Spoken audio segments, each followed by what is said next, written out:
Welcome to the Crimson Engine. My name is Rubidium. Today we are talking about the cinematic look and how most people, especially YouTube, get this very, very wrong. Not that they are onto the wrong elements, but they're not taking the full perspective of why Hollywood films look so much better than television, which looks so much better than most independent films, which looks better than stuff people shoot on YouTube. The reason that I got thinking about this was the news that HBO is adapting the Harry Potter books for TV shows as opposed to the feature films that were made from them. And it didn't really compute for me because these films are only maybe 10 years old, a little over 10 years old. The last one came out. And they went all out on these things. The last one had a 400 plus shoot days, cost $250 million. The CGI in it, 10 years later, still looks pretty good.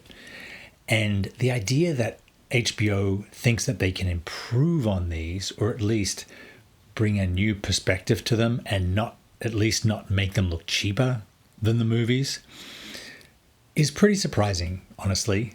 They're probably going to give these books the Game of Thrones treatment. So we're going to get one season per book. So as opposed to the 2 hours per movie, we're going to get, 8 or 10 or 12 hours almost per episodes, 10 episodes per book. So one per season. So we'll get 6 seasons. It really shocks me that they're going down this path because hierarchy of, Hollywood, films are a long way above television, which is then a big improvement on, stuff that's done purely for the internet. And unless you've worked in the film or the television industry, you don't really know why. You're not really sure why films look the way that they look and why television looks the way that it looks. Most of it isn't all to do with budget purely, because towards the end, Game of Thrones had almost no limit of its budget. Most syndicated television show in the world, and if they could have got a little more production value out of another 10 or 20 or $30 million, they certainly would have spent it. But it isn't budget that limits television's quality per se. It's the speed at which the episodes need to be shot. It's the speed at which the unit or units have to move. And yes, Game of Thrones had multiple units in multiple places, and they were able to pretty much produce the most cinematic looking television show in history, because rather than shooting continuously with one cast, they had the cast spread out over multiple different locations, and they were sort of shooting this sequentially. On a television show, you typically shoot 8 to 12 pages a day. This means that actors are all rehearsed, they all know their lines, they come in, they do the scenes, they block out the scene, you get coverage with one or more cameras simultaneously, and then you wrap and go on to the next scene. Feature films are much, much different than this. In order to get the uncompromising quality that feature films do, they will go in and block the scene. They'll shoot typically with one camera so that they can then fill the entire frame, fill the set outside of the frame with bigger lights, with more depth. They'll shoot on larger sets so that there is more scene in the background, and they will have to light that background as well as the actors. They will then send the actors back to hair and makeup, and then they will light the next angle of the scene. So they might start on the wide, then they'll move in for the 2-shot.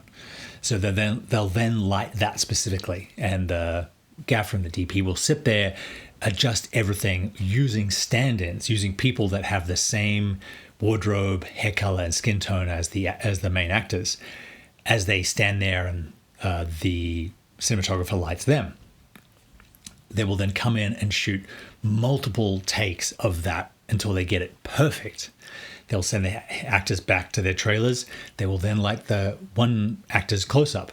They bring the actor in. They do 5, 6, 7 takes of that until it's absolutely perfect. They go around and they turn around and they light the other actor's close-up. Then they go on and light any cutaways that they need.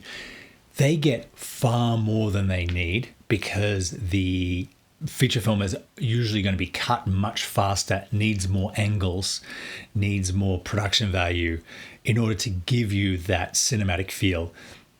Often TV shows, you get your wide, your two-shot, you have your dialogue. The dialogue can sometimes be quite long, like 2 or 3 minutes.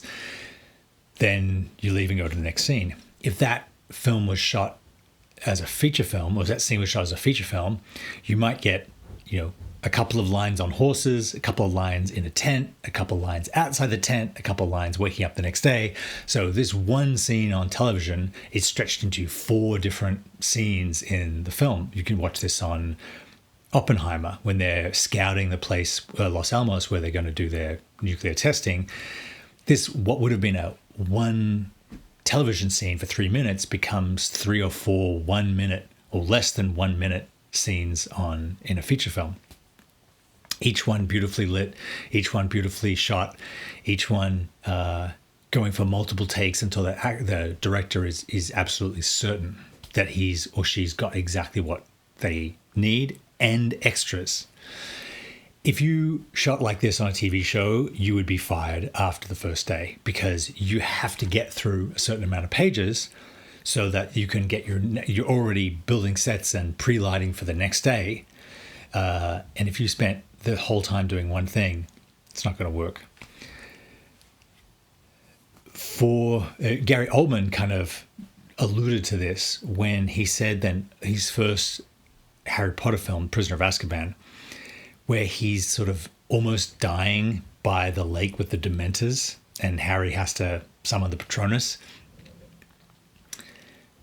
He said that took weeks to film, weeks. And they really froze this. They built the lake and the forest on a soundstage. They really froze the lake so that it was actually ice so they could see their breath. Then they had Gary Oldman, arguably the greatest actor of his generation, just lie there pretending to be dead for 2 weeks, day after day. So, if they're shooting 5-day weeks, that's 100 hours for less than or a little bit more than 2 minutes of what turned out to be screen time. That is why feature films are different. They use non-traditional angles. They use multiple angles. They usually previs everything in advance and they edit the previs so that they can make sure that they're going to get what they need to tell the story. And then on the set, the director and the cinematographer have license to, once they've shot the previs, then expand on their shot list and follow their intuition and find interesting new angles or get the actor to try it multiple different ways. It is a world of difference from television because television needs to get an episode out each week. There is a deadline that can't be moved. Whereas feature films have a much longer, sometimes years of post-production, and they will they're going to spend so much advertising that feature film. They're going to spend so much marketing and releasing it. They want it to be as good as it can be. On the latest Mission Impossible film, Mission Impossible 8, they did have a deadline for like next summer, but they kept writing and rewriting as they went, which is the ultimate luxury, right? Being on set with hundreds of people spending hundreds of thousands of dollars a day, and then you're like, no, this scene isn't working. Let me sit down tonight and write it a different way or write a new scene. And then everyone gets the script pages in the email. They show up for work and they try it a different way. That is the most expensive way to shoot. But as the Mission Impossible films proved, it can be a way to produce something that no one has seen before, sort of follow what's happening. Wong Kar-wai worked like this on, some people say the greatest film ever made, In the Mood for Love. We would shoot one day, look at the rushes, write the next day, and people came back again and again and again, day after day, for years to get this film right. So the cinematic look isn't about the size of the light sources, the separation between subject and background using haze or color or depth or focus. It isn't about, 1 point versus 3 point versus 10 point lighting. It isn't about having tons of extras or bigger sets. It is about all of those things and more. The cost of the Hollywood film reflects the fact that they just do whatever it takes to make this scene and this shot as good as it can possibly get. Whereas on television, you're trying to make it look as good as you can within the constraints of time that you have. Where independent filmmakers like us have a huge advantage is that we can shoot like Wong Kar-wai. If we reduce our crew to as little as possible, i.e. ourselves and maybe a friend, and our cast is invested in the story, and they obviously, good actors want to act more than they want to not act, so they'll come back again and again, hopefully. We can shoot like a Hollywood film. We can shoot a scene, edit it, realize that we could have done it better, go back and shoot it again on another day. We can constantly improve and rewrite and reshoot and always look for a better way and a newer way and a more interesting way to make the films that we're making. There is a great saying in photography, which is work your shot, meaning if you've got something interesting, with the lighting, the background, and the subject, keep improving or modifying factors to see if you can make it even better. So if you have your subject against the wall and you like the lighting, try moving them and the light away from the wall so then you have more depth, or try looking a different direction, or try changing the height of the camera, shooting down on your subject, shooting up on your subject, have your subject walk away and look back. Keep modifying the variables to see if you can improve it. And you might not even know if it's improving until you look at the photos later. So don't decide on set. Just keep pushing it and seeing if you can make something more interesting. This works in photography because it's so low cost. Digital photographs are essentially free. Once you've got your location, lit it, and got your subject there, taking another 10 minutes or an hour to keep trying new things doesn't really cost that much more. Maybe the location rental. But it can take your photographs from average or good to extraordinary because you're trying something new. You're trying something experimental. And you shouldn't stop until you've gone too far, because you only know if you're going to go too far once you're already there. And then you can pull back and say, well, I still have what I did second last. So the same is true of independent filmmaking, and the same is true of Hollywood, where they will keep pushing something, keep trying things until there's nothing left to try.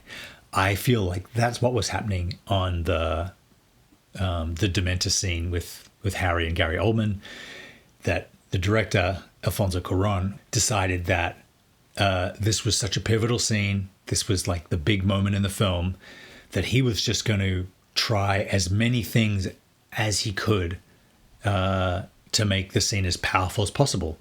Maybe he had a whole thing where, Daniel Radcliffe really understated it, a whole thing where he went over the top. Martin Scorsese's a big proponent of, if he's not getting what he wants from the actors, he just takes a 15-minute break, lets everyone chill and calm down, and then goes back and does another take and sees if that sort of opportunity to settle has then brought something new to the actor's performance. Things like that. There's just an unlimited way of coming up with new ideas to shoot things differently, ways to use the camera, ways to use the lights. If you're getting good stuff, if your footage is getting more and more interesting and better, the producer, if they're a good producer, should let you keep going. They'll, if it's a pivotal scene of the film, they should say, look, we'll find the money somewhere else. We'll cut days somewhere else. Let's stay with this. It is so important to get right. And we won't know if we've got it right until we've tried as much as we can. So that is essentially why films look different than television, because they all start with the same shots that television does. The two shot, the establishing shot, the single, the cutaways. But then they stay with them longer, work on them harder, improve them, and end up with something that is greater than the sum of its parts. There's no one thing that they're doing differently than television. They're doing everything to a greater extent. And so the result is much, much different. My favorite example of this is Denis Villeneuve's Dune versus the miniseries. It was sort of a big budget at the time, but you can see that, they built the sets with a lot of limitations. And then you look at it now compared to Dune, the new Dune movies, and it almost looks like, that 1980s Spider-Man, right? It's just almost laughable in its attempt to turn the books into, take its books to the screen. Whereas Denis Villeneuve's Dune is transcendent. It really does build on top of everything that's come before and imagine that world in a totally faithful and realistic way almost. Everyone's in filmmaking should be familiar with the trilemma. It's the triangle where you have cheap, fast, and good on three sides of a triangle, and you have to pick two. No one can have all three. So television picks fast and good, but it's not cheap.